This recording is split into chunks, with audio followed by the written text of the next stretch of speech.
it's Lily here at AIBC Malta 2023. The venue is incredible. We have amazing guests, and we have none other than Enrico Lugnan, and you are here from Polyverse. So let's hear a bit about Polyverse. Thank you so much for having me, first of all. As you said, the venue is actually amazing. A lot of people, a lot of interesting projects, and we're super happy to be able to display Polyverse here. The conference overall displays a vast variety of gaming projects. We are happy to be able to bring Web3 gaming and new protocols for the blockchain gaming aspect here, and that's where we are at the moment. People are interested in it. People ask questions about blockchain adoption, how you can seamlessly interact with it, and the solution we are finding with our product seems to be well received by the people. So we are super interested in seeing what comes out of this conference, given the amazing people that are here. Yeah, it's always so interesting me to hear about Web3 gaming, because I am part of the blockchain industry, and it's really great seeing that integration and how it will help people take steps into getting used to using blockchain, cryptocurrency, all these different aspects come together with one amazing thing, which is gaming. So how are Polyverse really adapting to this and changing gaming? We believe that one of the problems as of now with blockchain gaming is the need for people to be actually blockchain savvy in order to use it. We have signature problem, if you want to say, an approval problem, whether we use EVM-compatible chains or not, like Solana, for example, and we want to use signatures in order to allow transactions on the blockchain. What we came up with is a system that's compatible with any EVM-compatible chain for you to stake lock your NFTs. Okay. And once you stake lock the NFTs, you're able to interact with a gasless chain that we are using. So you give us deferred authority. You don't have to approve anything anymore. We take care of the fees, and you bear basically the fruits and the results.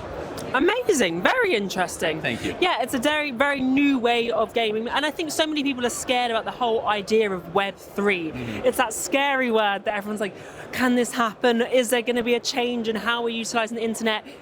The digital revolution is inevitable.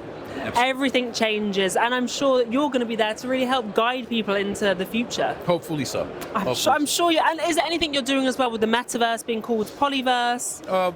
Yes, that's the final idea. We want to build something that's feasible. We don't want to give false hope to the people. We don't want to give false hope to the investors. So we know that we are driving, we are aiming in 2 to 3 years from now to have a full Metaverse developed for an MMO RPG game. But we want to start humble. We want to start with the technicals, the fundamentals, release something that people can enjoy and play, see that we are legit, see that the protocol actually works, and then we will move on and produce a Metaverse. We know it takes time. We have an art director that used to AAA gaming with Rockstar Games, and that's the standard we want to have. So it's going to take a bit of time. So we go step by step, protocol first, technology, community, and then we'll see for the Metaverse. Amazing. And what sets you apart in this space of Web3 gaming? The main thing is the technology empowering it, and the fact that we are able to have you play a game and not just interact with the blockchain for a reward, which is slightly different. Like, you can play tic-tac-toe on the blockchain if you want, but that's very basic game. Or you can play other types of game in which you're basically trying to grind your time and attention in order to receive a reward. We started from the game itself. So it's a game that you can enjoy. It's a game that Web2 gamers or old school gamers can actually use.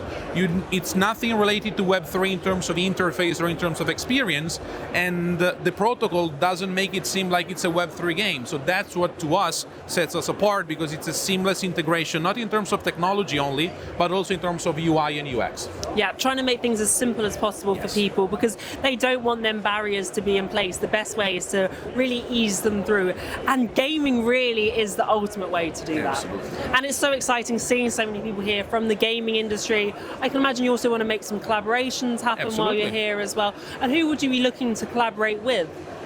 At the moment, the most important part for us is to keep going in terms of demolishing the barriers of entry, which payment processors, payment gateways that allow you to go from fiat to crypto in a seamless way. That's something that we are interested in discussing. That's the conversation we already started during the conference, which is amazing. Day one, and already you're able to get interesting conversation going.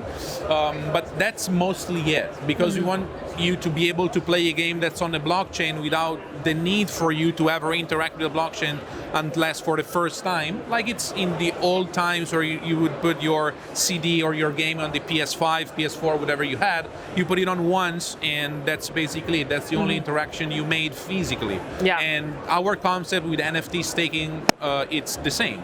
You put in your NFT there once, and if you want to change the game, you take the NFT out, but that's basically it. So you're utilizing the utilities Yes. of NFTs. I think that's always such an interesting topic in our space, is how are NFTs important? What is the value to NFTs? And you're saying that really it's just there to support your network and the integration for people. And specifically in this case, it also acts as sort of a memory card.